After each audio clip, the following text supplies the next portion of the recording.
Okay, we are getting started in a few seconds here. Welcome everybody, and we see our keynote speakers, Alex and Ben. They're already on the backstage with us. So we're gonna go over some introduction slides and got some deals for everybody actually, and we'll be getting started. Very soon.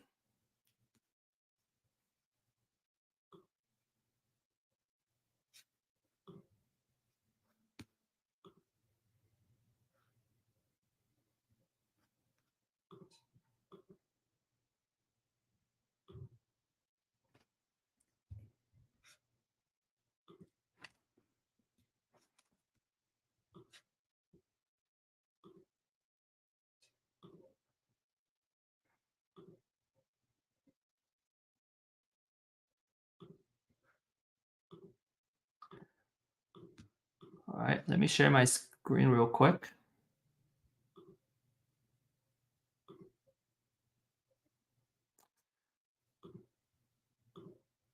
Okay, so welcome to Real Estate IQ event. We have all kinds of products to help you in your real estate investment journey.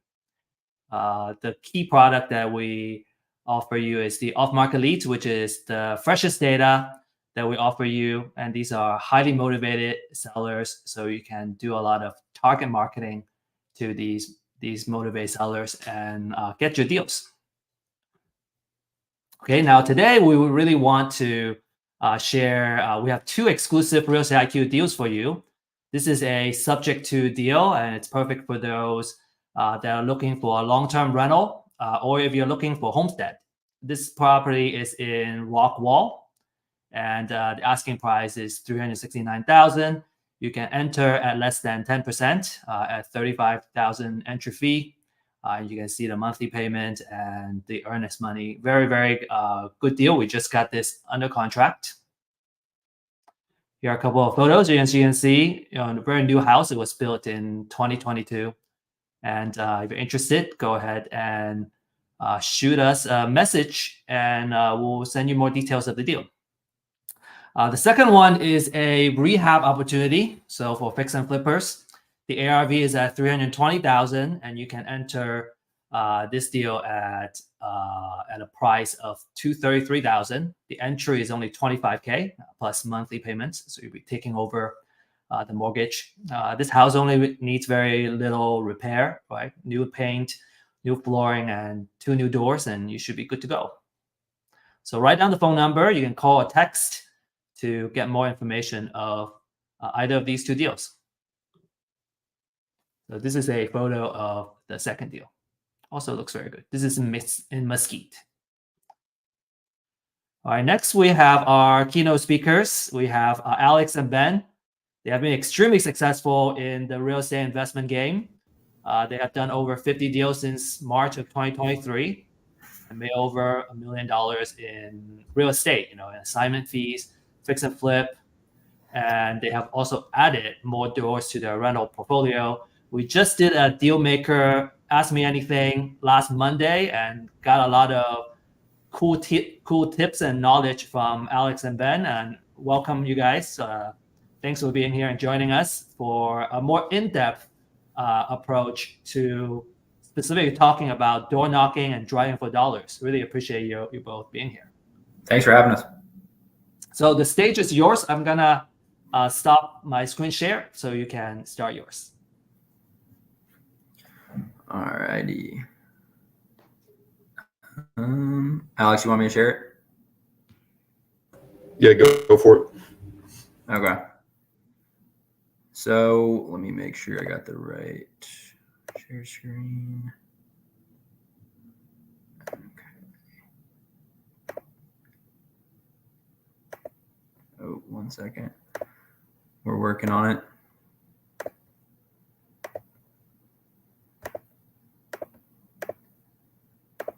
Okay. Is this showing? Alex, can you confirm? We're good. Okay. So door knocking. This was probably one of our top ways we still get deals, although we're doing a lot of other marketing. Definitely the best way we got started. I think coupling it with niched lists, that you can get from Real Estate IQ, plus doing driving for dollars is the best way to maximize your time with door knocking. But we just want to show people like how we've helped people get deals, how you can actually go find it and take action right now. And some of those tips and tricks that we do to actually target specific homeowners when we're door knocking. So this is the biggest thing. There's a handful of steps, but the first thing is obviously getting the data. That can be, Real Estate IQ is probably the easiest way because it's so, they have all the things that you need, the homeowner, the auction date. I'll actually print that off and put it on like an Excel sheet or in a paper and either bring that with me when I'm knocking. So I know their mortgage company, I know when the auction date is. You can see the trustee's name. So targeting the foreclosure data. You can also go to the county site sometimes, but having that list and all the details with Real Estate IQ makes it super quick. And then optimizing your time, the software that we use to be quick, basic things with the pitch, and then being consistent, following up to actually close the deal. So that's the 6 things. And then we'll throw in, while we're out there knocking, we show how we actually drive for dollars to pick up additional leads on top of, just the pre-foreclosures that we're targeting. So we want to, and again, stop me too if you guys, I don't know if people are asking questions at all on this or if we just want to run through this, but we're happy to answer if anything comes up. So the finding the data using Real Estate IQ, like I said, go to the pre-foreclosure. You can also go to appointment of substitute trustees. This just means the ones that don't have an auction date yet. So they've already substituted the trustee on the loan. They're behind on their payments, but maybe they haven't been given an auction date yet. So those are even better leads sometimes to hit because maybe other people haven't called them or knocked their door. So those are really good ones to hit. But ultimately, how to optimize your time. So once you get this list, I'm going to go to the county I want to drive to. I'm going to get straightaway. Maybe I'll go on. Alex, what is the other one you use? I just use MapsQuest Route Planner. So straightaway is going to be an app that is a little bit more up to date. And MapsQuest, I just draw out a route so I can come back to where I live and I just take a picture. Right. So you can go either way. MapsQuest is maybe the free version, I guess. If you want to go completely set, straightaway is probably like $10 a month, but you could use a free trial. What I like about straightaway is you can take a picture of your list from Real Estate IQ. It'll map out the fastest route so you can optimize the order. And then you can also, if a house is super far away, maybe I'm just going to take that off my route and not go to it. So I pick about 15 to 30 houses and then I just optimize the route and it tells me how long it's going to take. And basically, you try and stay as close together with, the same zip code of houses. But while we're doing that, you're naturally going to be in areas that either, houses that are in distress, you're driving by. If you're with a partner, you could utilize this if you're, not driving, or you can just do it whenever you stop. But we'll pull up Deal Machine. This is another app that gives you all data on properties. You can press drive and I'll just add distressed properties. So if I see one that's overgrown and, it looks like it can't be kept up with, I'm going to add that to my list. And I'm either going to go back and put that into our text campaign, or I'm going to go back and just cold call it. There's a lot of different things you can do, but if you're coupling those while you're knocking pre-foreclosures, if you're adding 10, 15, 20 houses every time you go knock, after a week, you should have 100 plus houses to hit. And one of those is probably going to be a good lead to follow up with. So it's all a numbers game, but that's how you can get the driving for dollars going while you're actually targeting, people that need to do something, which is the pre-foreclosures. So the pitch with pre-foreclosure is completely different than any other distressed wholesale, right? So 95% of them don't want to sell their house, and you could just go, hey, we're looking to buy a house, and maybe you'll run into someone. But ultimately, you want to go about it a different way because you're going to lose a lot of potential deals that way.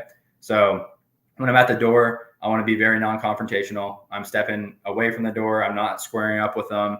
I'm looking busy. I'm feeling very local to the area. I want to make sure, they understand I'm not just trying to buy their house. So I'm kind of going about it as what are your options, right? Has anyone walked you through what you can do to stop the foreclosure?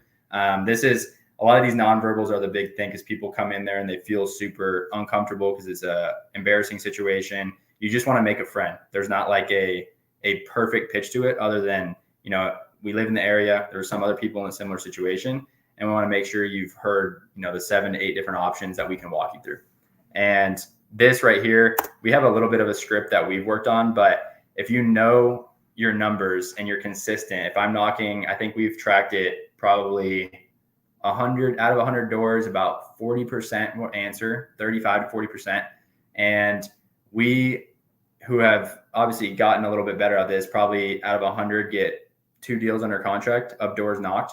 So you definitely got to knock enough doors to be able to get enough answers, and then enough people that are open to hearing some of those options that will convert into a sale or into a contract. So if you can track those numbers, you'll eliminate a lot of that emotion. I think most people knock 20 doors and maybe that day one person answered and it doesn't feel worth it to them. But you could go the next day and get, knock 20 doors and have 10 answers, and you got 2 good leads, and maybe you followed up with them and it ended up being a contract at the end of the month. So it is all a numbers game. The biggest thing though, as far as that pitch goes, when you go back to this, is really just being local, showing them that you have a lot of different options, seeing what their goal is. Because if their goal is to stay in the house, walk them through the steps of what they need to do to stay in. And if those aren't feasible, they're checking that off in their head. And then you want to show them that you need to have a backup plan in place. Because if you can't catch up your payment, or that foreclosure can't get stopped, what is the next step, right? We can't let you get foreclosed on. And that's when we're talking about at least an option to do a cash sale. Maybe it's subject to, sometimes we'll partner with them to sell it on the market. So that's whenever you're moving into those options. But being consistent. I think a big thing that I want to hit on again is a lot of people, like, I'll call people's notes that have been left on doors, so other investors, and they always answer and say, hey, like, do you want to sell your house? So if you can, like you said, go through options to try and help them out and then get them to tell you that they need to sell their house, it's going to be much more effective, because most people off the rip do not want to sell their house.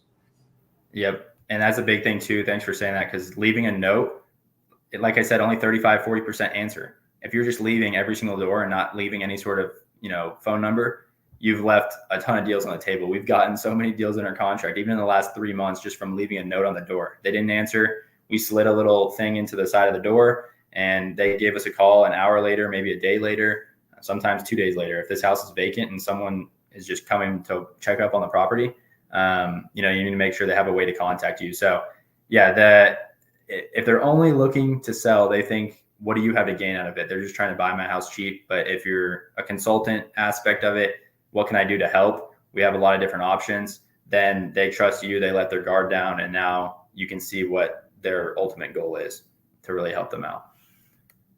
So following up, this is the biggest thing too. Not everyone you're going to get a contract immediately. There are deals I've walked right in and signed a contract, but a lot of times, they think they may have a plan to get it stopped. I show, press the urgency a little bit of when this auction date is happening, but we like putting them into a CRM. If you're brand new, this could be a Google Sheets and you just text them on your phone. If you want to get a little bit better software, you can invest into a CRM where we call it like a drip campaign. I'll put them in a text thread that hits them every 2 days or every 5 days. Hey, has anything changed? Have you heard back from the bank? And then that way, after maybe they weren't ready to look at it week 1, but after 2 weeks and they're a week or 2 away from the foreclosure, now they might be giving you a ring to get something put in place. So make sure you are following up, because you're going to lose out on a ton of deals if you only contact them once. They have a lot of other people reaching out to them, and they're going to ultimately remember the person that's on top of it and the one they had a good connection with. So that's probably one of the most important things, is always follow up. So the funnel too, this is how you can actually get a deal closed, right? What is the goal is getting something under contract, right? That can help them, get them relocated, get them enough money, whatever the situation is.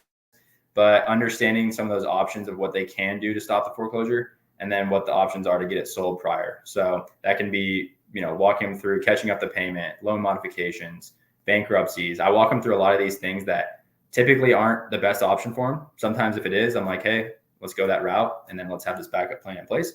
But you want to walk them through all those options, and then showing them a cash sale, take over your payment sale, which is subject to, and then it could be a retail sale, which typically they don't have enough time to put on the market. So you're kind of crossing that off the list.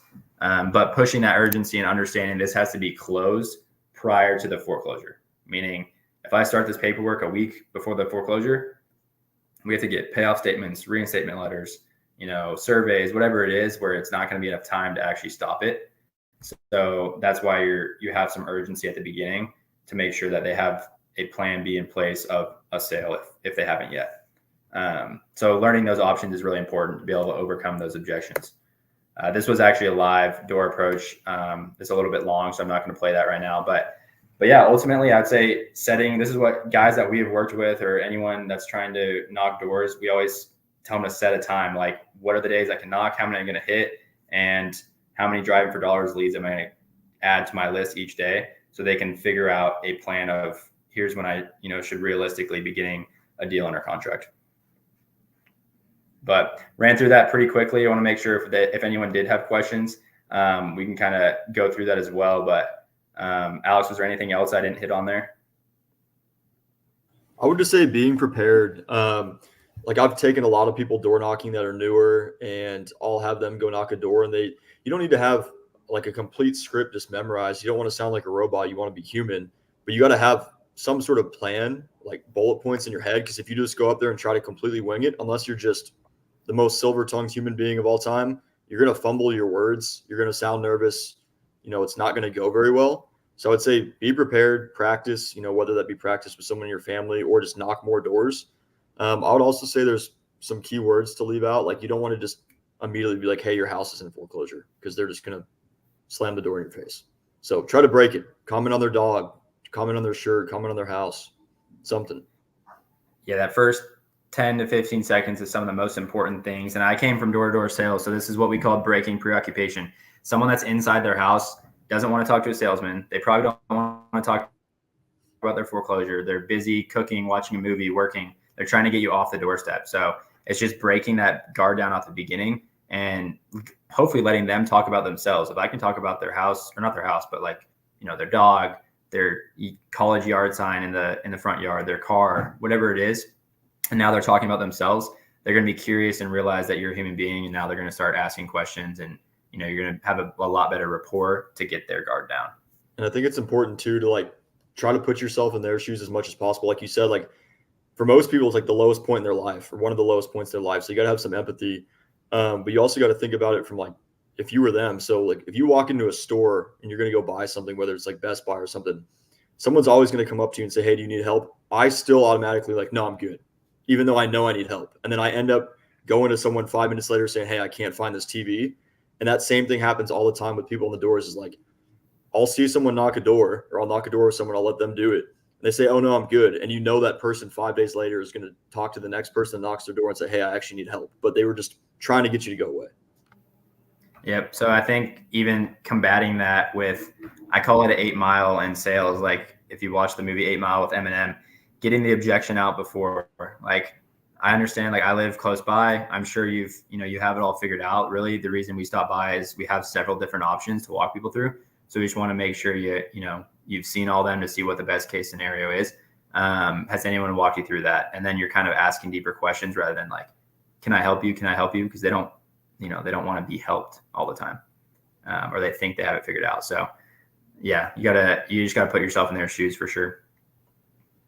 So Alex, let's talk about you talk about being prepared, right? So aside from kind of knowing the scripts, right, and kind of being natural with the scripts, do you study the owner? Do you kind of look at the data of the owner and kind of a little more about them before you go and knock on the door?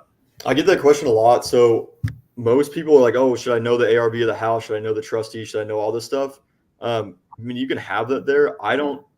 And the only thing I know is their name. So like I'll go up to the door and I want to make sure I know who the homeowner is. So like, for example, I knocked doors 2 days ago and the sole owner of this house, his name was like Hector or something like that. And a younger woman answered. So I knew just off the bat that wasn't the right person.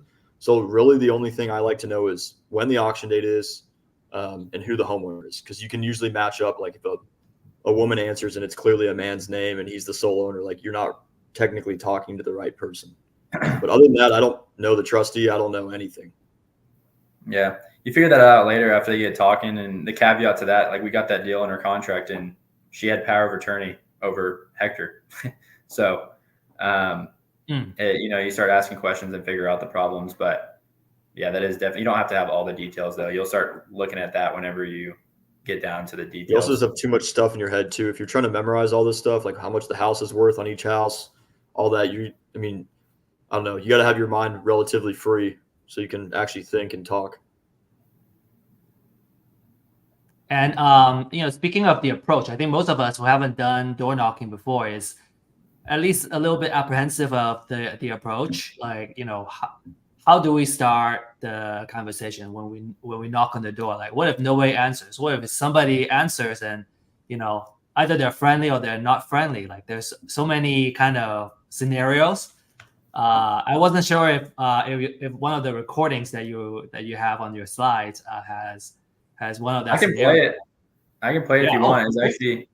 It's about, I could play the first minute. I think it is. You'll realize it's a deal like we got closed. It's about a $33,000 assignment fee. And I'll play it again. I'll show the presentation. So hopefully you can hear it, but nice lady. She told me that she had it figured out off the bat. And I ended up just making conversation and getting in the house. That's where I end the recording. But once I got in the house, we went through all the options. She realized she needed to sell and I got it under contract. So, but yeah, I'll play it and they can kind of see what it sounds like. 1 second. Okay.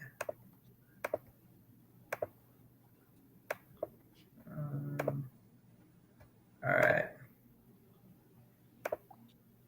I think it's supposed to play. 1 second.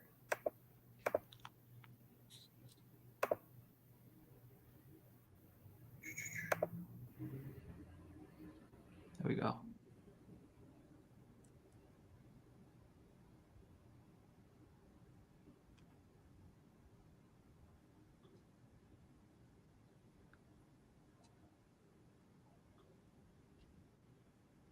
Maybe play it through your phone, Ben, into your speaker. Can you hear it? No. Oh, really? Can you hear? You can hear it, Ben? Yeah, I can hear it.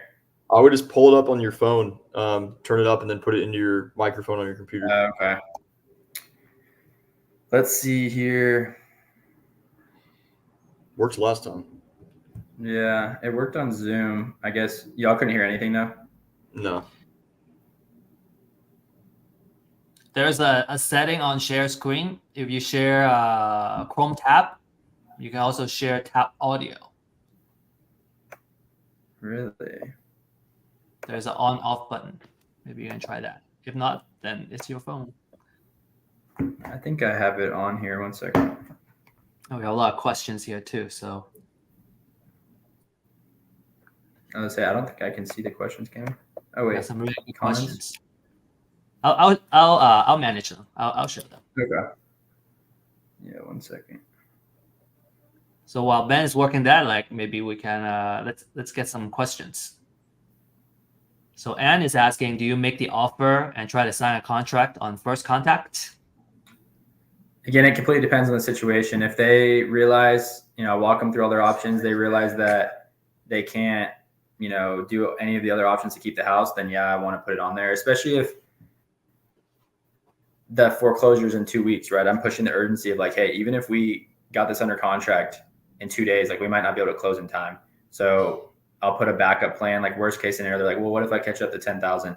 I'll put in the special provision that, if you catch up the loan by the close date, then, this contract can be void. But yeah, ideally if the urgency is there and they understand that it needs to be closed in time and the timeline's there. But if it's like a month and a half out and they're like, I just need to look at my options, they won't be open to selling. That's when I'll follow up with them until like, hey, like this has to happen now or else, the bank's going to take the house. So does it mean you bring like a blank contract with you? Yeah, yep, I would bring printed contract. I actually have an iPad and I like it on DocuSign or on Notability or Pages. So I do that, but I just had that from doing sales previously. Not everyone has an iPad maybe. So I would bring printed contracts. Yeah, if you don't have contracts with you, in my opinion, you might as well not even knock. Because what happens if they can sign a contract right there and you don't have a contract? So always bring it. Okay. I found the video. You got it? You got it, Ben? Yeah, I can play it if you guys. Yeah, let's play it. I'm going to play it from my phone just in here and turn it up. It's a little muffled until I put the speaker closer to my phone. So we'll see how this goes. I've been getting a lot of emails from the county. It looked like it was some sort of substitute with the trustee on the loan. I don't know if there were some issues with the bank, it looked like. Substitute trustee. So we actually help. We're like a real estate solutions team? Oh yeah, I'm with Wells Fargo. We got that solved. Gotcha. Okay. So did they tell you like you say you got it solved? Did you do like a modification or was it? Okay. Did they? How long? I haven't got the paperwork back yet, but that's. Okay. So they're kind of sending over that big packet. And then I got to get it notarized and get a lot of stuff situated. See, because the reason why I was in that foreclosure, because I have been scammed since November of last year until last month. Oh no! What do you mean by that? Social Security checks. Really? They weren't giving them to you, or what do you mean? No. They was how can I say that? They wasn't taking them from the mailbox, but they was scanning it through. I won't say email. I don't know how they were doing it. Yeah, like you weren't getting them? Yeah, I wasn't getting them. Really? Was someone taking it? Yeah. So I'm in an investigation now, so I can't have no kind of what you call I want to say identity being like identity theft or something. Because I don't have no credit cards. I never had no credit cards. Really? But I can't have no debit cards. Wow. Prepaid card, my name, nothing like that, because until they get it stopped. Wow. How long will that take? Whenever they tell you. I don't know. Yeah. They've been wanting me to just get paper checks. And once you get your paper check, you make sure you cash it immediately. Don't get no debit card. Don't get nothing in your name. So have you been doing that? Yeah. Okay. And you've been able to get the money? Yeah. Okay. What is the monthly payment on the mortgage?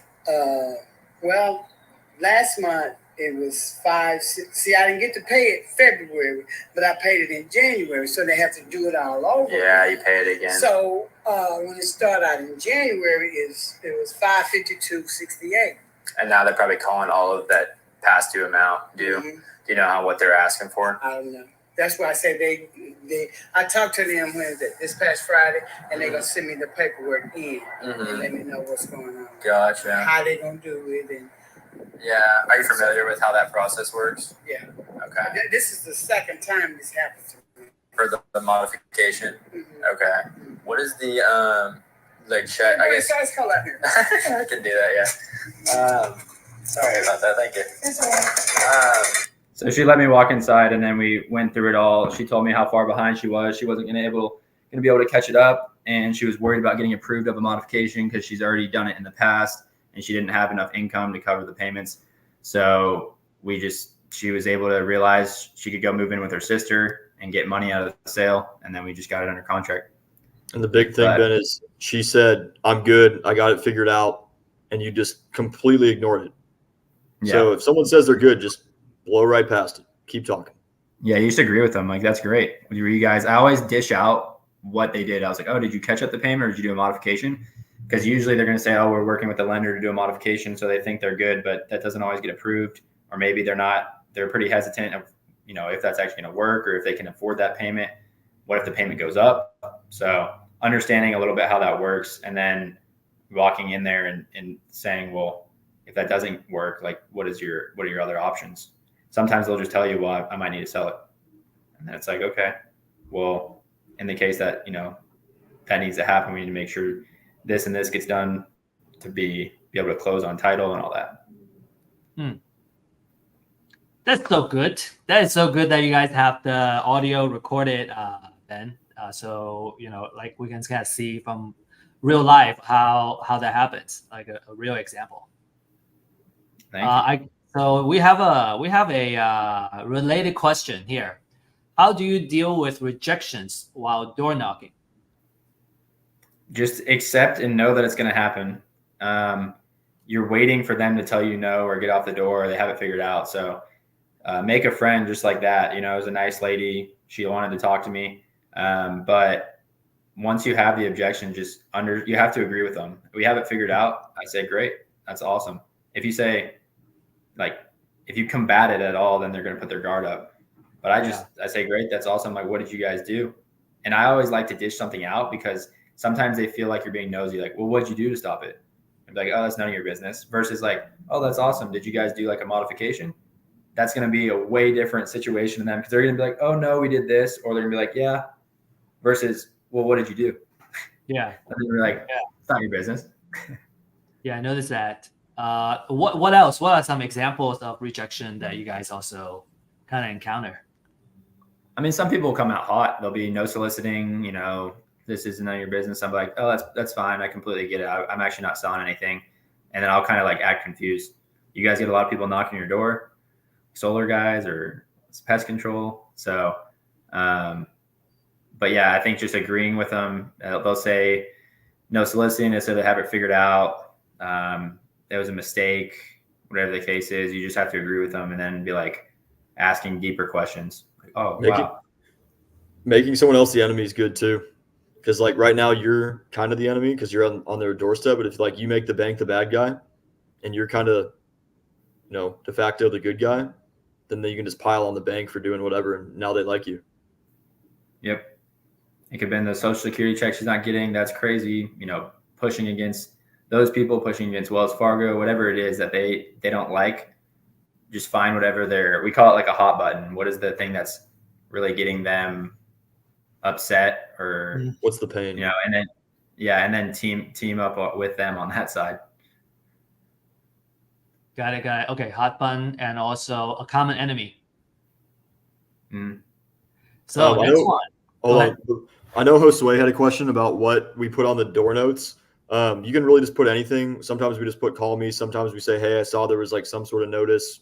We put our phone number, but it's always just name and phone number. It really doesn't matter what you put on a note when you are knocking someone's door and they don't answer. Just make sure it's preferably not a novel because they're probably not going to read a novel. Keep it short and sweet.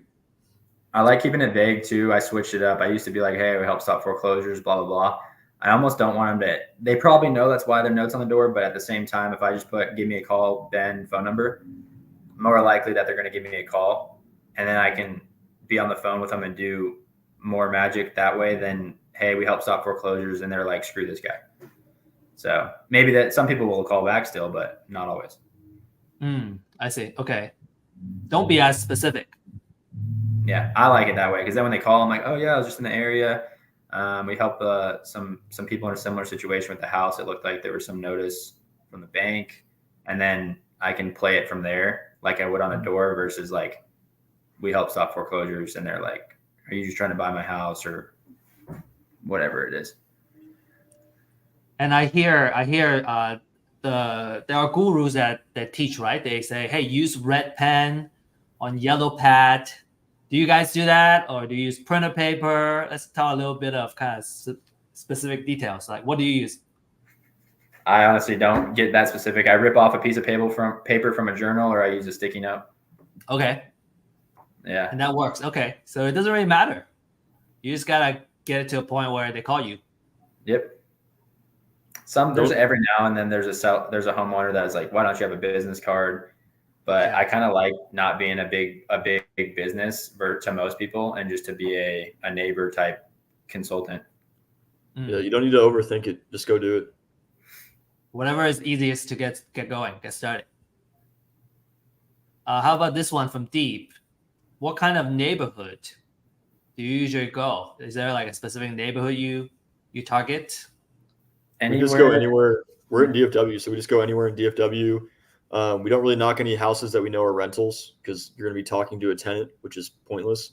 You need to be talking to the homeowner, but we go anywhere in DFW. We just try to make sure it's in like one area so you're not driving 800 miles in a day. So single family houses, that's about it. Maybe one tip for people that are newer talking, it completely depends on maybe your position. If it's like $1 million house, we've gotten deals that way. It's just a little bit different. They have a little more resources maybe. They might be a little stricter on you, but starting out with maybe a little lower valued houses might be easier because you can still make great spreads on those deals. It's not necessarily about the value of the house. It's how much equity they have, the condition, everything. But it is a little bit harder going with the, $1 million house versus like houses that are worth $300,000. I hear you. So let's say you're driving for dollars, right? And you kind of see a house that's like a good candidate. So before we go really deep there, let's talk about what do you look for when you're driving for dollars? What kind of houses do you like stands out to you? Yeah, I mean, I would say houses that, or I guess neighborhoods that are a little bit older. So you wouldn't want to go into like a brand new neighborhood, but you want to go into neighborhoods. Let's just say you're not doing pre-foreclosure knocks, like you're strictly just driving for dollars. You'd want to find a neighborhood that has houses that have been flipped, so they're houses that have been updated, and houses that have not.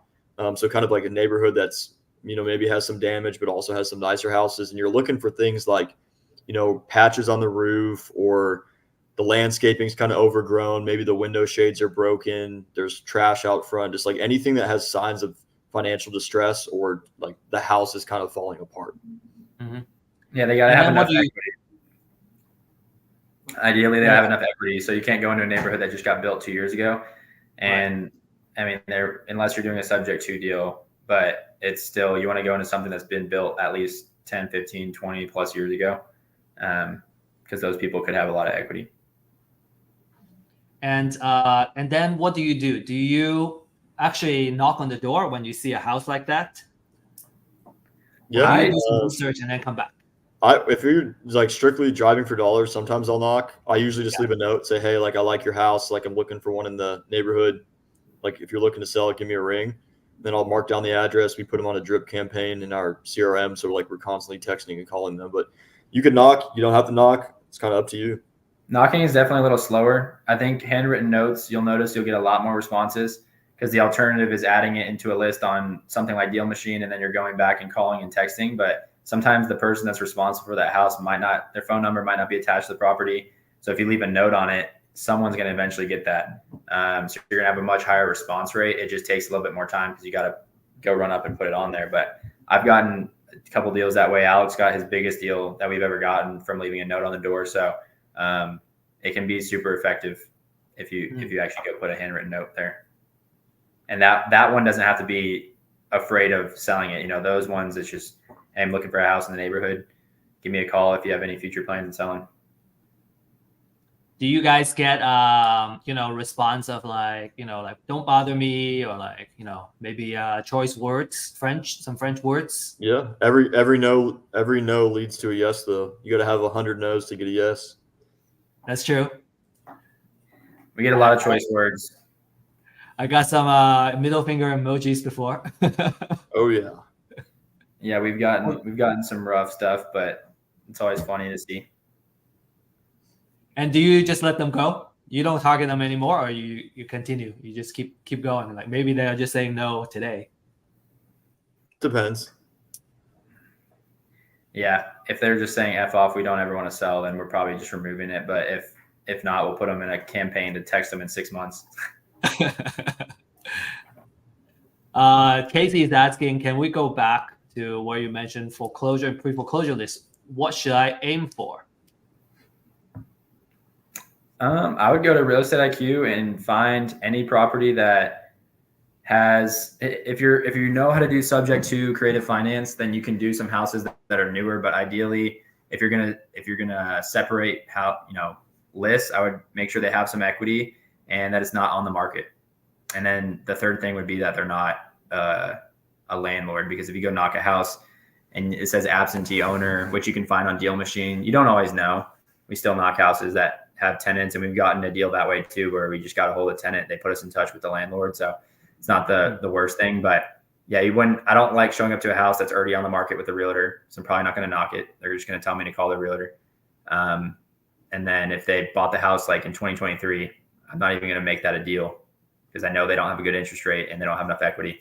So that's how I'd filter that out.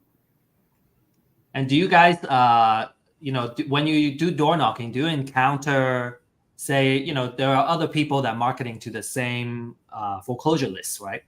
So do you find that door knocking makes you stand out more, or it's more effective for you?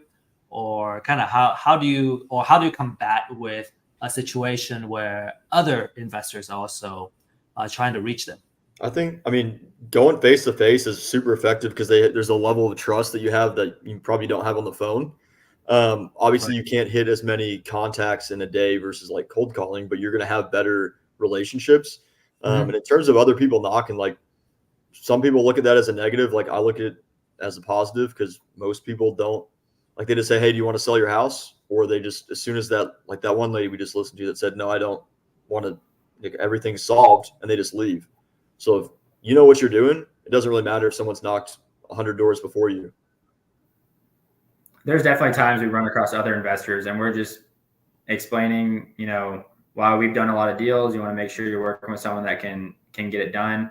But at the end of the day, we want to put you in the best situation, and we're going to make sure, you have enough time to get relocated, whatever it is. Like, it's all part of building trust. But yeah, sometimes if they're just shopping for cash offers, you get those sellers every now and then. They're like, oh, well, I can get more money than that. And they start asking everyone. That's going to be a different situation. And they start shopping around, basically. Yeah.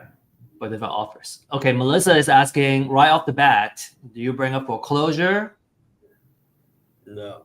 I never even say the word foreclosure the entire time. Yeah, if you listen to the beginning of that one, I'm usually trying to talk about the weather, their car, their dogs. Dogs are great. Almost everyone that has dogs come to the door, I'm showing them that. But I just be like, yeah, we live in this area. They send me all the notices with the county. So I got in a lot of emails. It looked like there were some issues maybe with the bank, and I kind of act confused. And they're going to realize what you're talking about, but I'd rather not say foreclosure. That's what I'm getting into. And then I just say, like, I'm Ben. Like, we do a lot of, real estate consultant, I tell people too, like, whether it's probate or divorce or someone dealing with issues with the bank, we just walk them through all the options they have to get it stopped. And then you just kind of ask them, like, have you had any plan yet to get put in place? Some alternatives to the word pre-foreclosure, like I use auction date or appointment of substitute trustee, something that's less like in your face than pre-foreclosure or foreclosure. Less intimidating. Yep. That's a very good tip. And put the home screen of your phone as your dogs if you have dogs. It's easy. Okay. That's a good tip. Yeah. We used to have skip trace data, from a different provider that has, like, this person has pets, a dog or a cat. Really? Yeah. Wow. That is crazy. And Someone was asking. Yeah, you can walk in. You know what kind of interest they have, or, like, do they have pets? It's kind of creepy. It is. Yeah. Maybe crazy. you can plan something to kind of build some trust. Yeah. Okay. Next question is about Google Street View. Is that enough for driving for dollars? Can we drive the dollar without driving for dollar, basically? Yeah. There's people that do that. I don't know if Kevin's on here, but our buddy Kevin does that. He uses Google Street View. Yeah. The driving for dollars apps just help because it has all the data and you can literally press on it and call them right there. The most effective, though, is Go Drive. Machines. Yeah. And they're not that expensive if you're just getting, like, an app like that. It's like a monthly subscription. Yeah, that's exactly what this question is. You guys talk, Alex, I think you mentioned an app like Map something. Yeah, MapsQuest. So I use that. That's not for driving for dollars. I use that for knocking foreclosures. So instead of paying for that straightaway app, I just go to MapsQuest and go to Route Planner. You can import or manually put in all the addresses, and then I can just say, hey, which ones I want to go to. You can drag the order. But that's what I use. It's free. It's kind of old school. I'll just take a picture of it. But yeah. What is it called? Map Square? MapsQuest. So, like, back in the day, like before they had GPSs and your phone, like, I remember Ben and I would be driving to baseball and soccer games as kids, and our parents would print out MapsQuest directions and we had to read it off. So it's the same company. Some people are asking how many doors to hit in a time frame.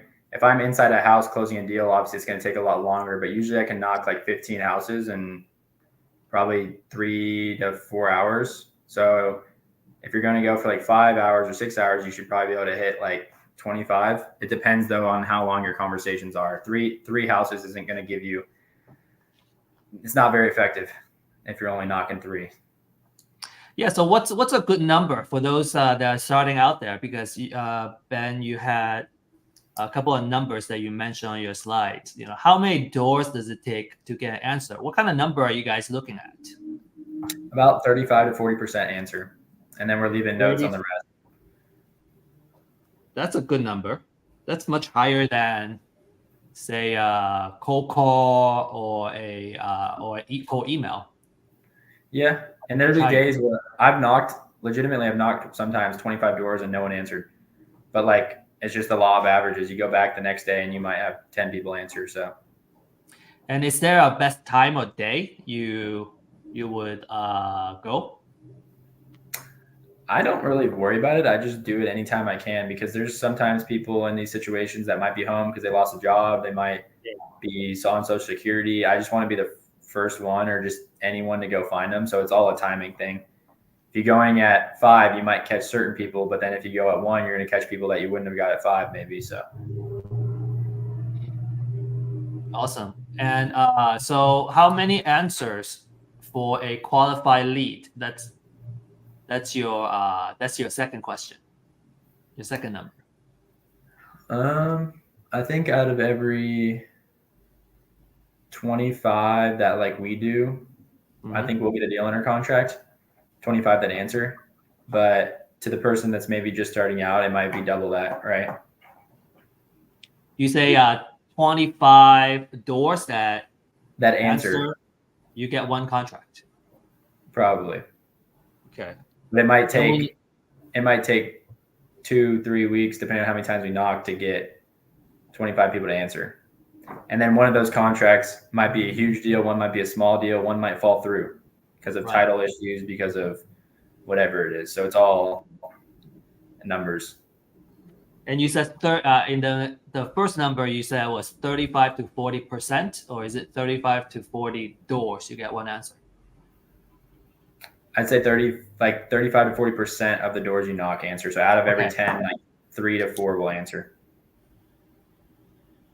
3 or 4 will answer, and then out of 25 who answer, you get 1 contract, or 25%, which is 1 in 4. I'd say like 25 people we talk to will probably get 1 under contract. Okay, so which means about I have to run this math. I don't know what the strength anymore. Well, basically, out of 100 doors, let's look at it this way: like 40 answer, probably get 2 contracts out of that. Yeah. Okay. So 100 doors, you get 2 contracts. That's a good number. I have found, personally, from a sales and marketing standpoint, if we're looking at the daily, numbers, there's a lot of that ups and downs. Because you're just looking at very micro, right? It's kind of looking at the stock market. But if you understand the averages and the numbers that you should expect, that automatically takes away a lot of those emotional ups and downs, and just kind of, we can start looking at more in a numbers game, and just kind of knowing on average, like let's say I get a dry spell of like a couple of days, like, oh man, I'm not getting anything. Well, I know that if the average is true, then the next couple of days are going to be fantastic days. Right. Yeah, we've had a friend that's tracked that. He had he knocked 600 doors over like the course of a couple months, and he got 6 contracts basically, but not all of them may be closed, but he got a deal at, let's say, like 100th door he knocked. He got 1 at 200, and he didn't get any until 490th door, but then he got 2 within 10 doors. So it's like, he's going on a dry spell for 200, 300 doors, but then 2 happened in a matter of a week. So and I think that's probably one of the key challenge for new entrepreneurs and the folks that are just starting out, because that first one is hard to get. If it takes a while to get that first one, that the time it takes and the mental strength that you need from going from 0 all the way to that 1, and how persistent are you in keep going at it, and I think it has to do with just having faith in the numbers, and like people can make it happen. Like, why can't I? Yeah, I think it's good too. Like we said, set goals, but also don't compare yourself to other people. Like, I think a lot of people get caught like, oh, I've knocked 100 doors. Like, why do I not have 2 or 3 contracts? It's like, make sure you're hitting your numbers and like compete against yourself, not against other people that you don't have control over. So we got quite a few more questions, but let's just do one more. Let me pick the best question. I like this one. What's your dress attire? White T-shirt and pants or shorts. That's it. Don't have to be fancy. Yeah. Hats? I mean, I just look presentable. I'll wear a hat sometimes. Don't wear a backwards hat like that. But probably I go with like a polo and khaki shorts or jeans or some sort of nice looking, but it's hot in Texas. So, I mean, I'll go shorts that look good, like golf shorts and a polo, something that looks presentable. Let's see. Is door knocking better than ads? Like, what would you guys pick? We spend money on ads right now, and I mean, it's nice because like 2 days ago, I closed a deal that she just called, said, "Hey, I need to sell this house ASAP." 10-minute, 15-minute phone call, and I got it under contract. But that probably cost $3,000 to get that deal. So door knocking just takes more time and no money. So it just depends on the position that you're in. Mm-hmm. And your Google ads, I learned a little bit about your Google ads campaigns. You guys are pretty effective, right? In your leads generated, like what's your quality, or like what's your percentage you guys are looking at now? It's like 3 months in now, so it's fairly new still, but we try and get 2 to 3 under contract a month. And, some of them haven't closed, or maybe we're still working on it. Some of them were deals we're buying sub 2, but I'd say like you get 1 out of every 15 leads you close. 1 in every 15. Okay. And when you do call them, so there's also an answer rate. Like let's say they opted in, you may call them and they're tire kickers. Yeah. What's the number that you're able to kind of reach them? It's definitely a higher rate because they're inquiring to sell or sell quick, whatever. So right when the lead comes in, we want to call it immediately. But every now and then there's some weird, people just don't answer, or maybe we get a hold of them the next day. But it's a higher answer rate because we're calling them right when it comes in. Yeah, I think that's the difference between inbound versus outbound, is that they are raising their hand and go, "Hey, I want to sell." And I think probably the difference is, let's say you are shooting for the pre-foreclosure list, right? You know that they're in desperate situation, but maybe they're like, "I don't need help," or like, I need help, but I don't want to say it. I don't want to admit it. Whereas the folks that are raising their hand, maybe they're not in as much of a hurry. Maybe they have a desire, but they don't have like a deadline, the first Tuesday of next month. Right. They do need to sell, and then they do have their own timeline. Yep. Go ahead. I would say sometimes they do want to sell it like right there. It just depends. What I notice a lot is because we're running some experiments too, is that we see a lot of people who are moving. They want to move. Maybe they're not in distress, or maybe they don't want to disclose that. But they are looking into ways of moving. They want to move. Right. So we got more questions, and if you have more questions, everybody, go ahead and send it on the comments, and feel free to email us, and we'll bring the questions to Alex and Ben and maybe we can even invite them back for our next session. I was actually thinking that what was the topic I was thinking this morning? I can't bring it back, but I thought there's a really good topic that you guys are very, very qualified to do. I remember now. It's how to handle. Was it door knocking? Because I think we just did. Yeah, door knocking. If they do, that could be a class in and of its own. Yeah. If you do have more questions, go follow benjensen.rei. I actually just put something on my story 18 hours ago. We're trying to do more YouTube content. So if you have questions, put it on that. Ask me a question, and I'll get to it. Yeah. It's can you give us the domain name again? benjensen.rei. benjensen.rei. Yep. All right, we have shared it on here. Well, thank you, Alex and Ben, for joining us and sharing with us all the tips. And I really appreciate the recording that you have. That's like a real life example of how you can get in the door, like literally. That's fantastic. We'll be inviting Alex and Ben back. If you have questions or if you have topics that you want to learn more about, feel free to send them an email and follow them. Or you can request it through our Real Estate IQ channels. Thank you, guys. So we got a couple more. Thank you. So we got a couple more slides here to show you. Some upcoming events here. First is our map events, and that's tomorrow at 9:30 Central Time. We're gonna be doing a case study for lead generation, and we're gonna show you kind of step-by-step process for generating leads. So you have a cell phone in front of you. You can take a screenshot of the QR code, and I think we'll probably have the link share on the comment as well. So don't miss this event. It's a really awesome event.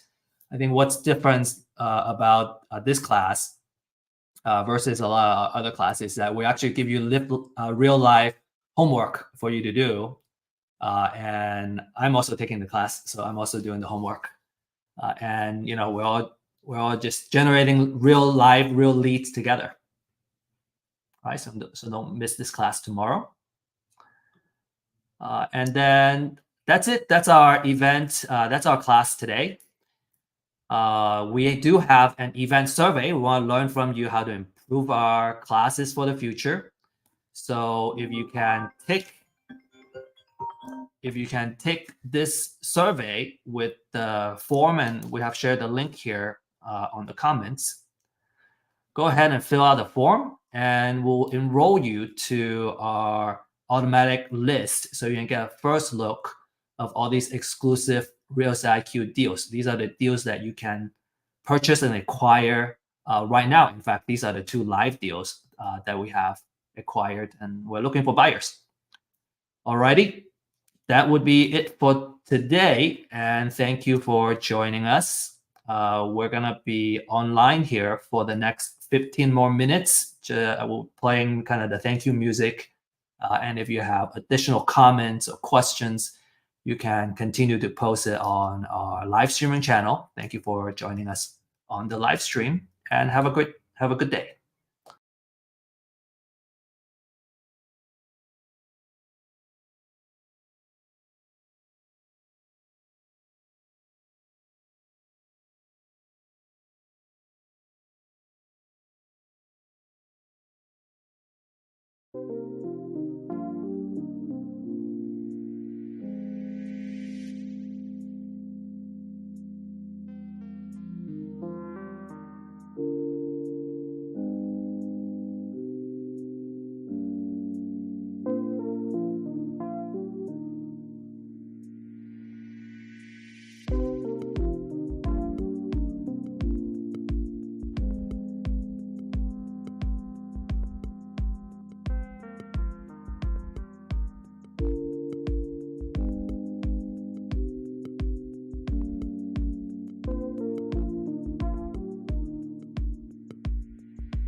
you.